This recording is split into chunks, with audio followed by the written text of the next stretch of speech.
Today I'm actually doing a little bit of preparation on a section of frill or the collar from a Triceratops.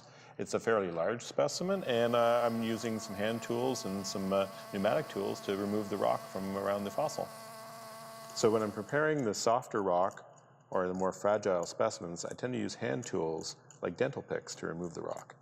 But sometimes when you get into harder rock or more robust specimens, I like to bring out a little bit more of a powerful tool called a air scribe, and it's driven by air, and it's a tiny little jackhammer that goes up and down and removes the rock a little bit easier.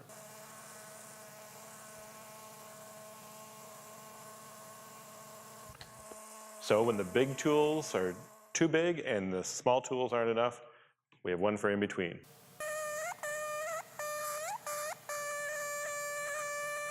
So behind me is a big jacket, a plaster jacket.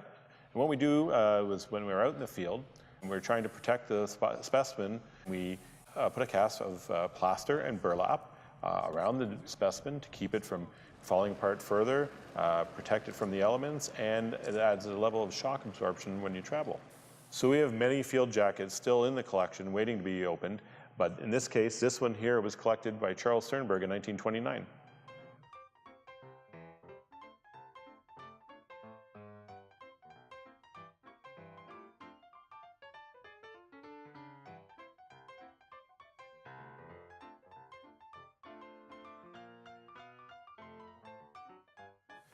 Yeah, so I'm just finishing up this side of the jacket, which is the back side of the skull, and we've already started preparations for a reverse jacket, and early next week we'll be putting that all together and flipping the whole thing over and starting preparation on the front side of the skull.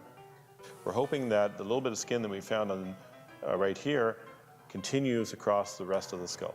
So once I'm finished working the smaller section, it's on to the larger, more complete specimen, and that'll take about 2 years.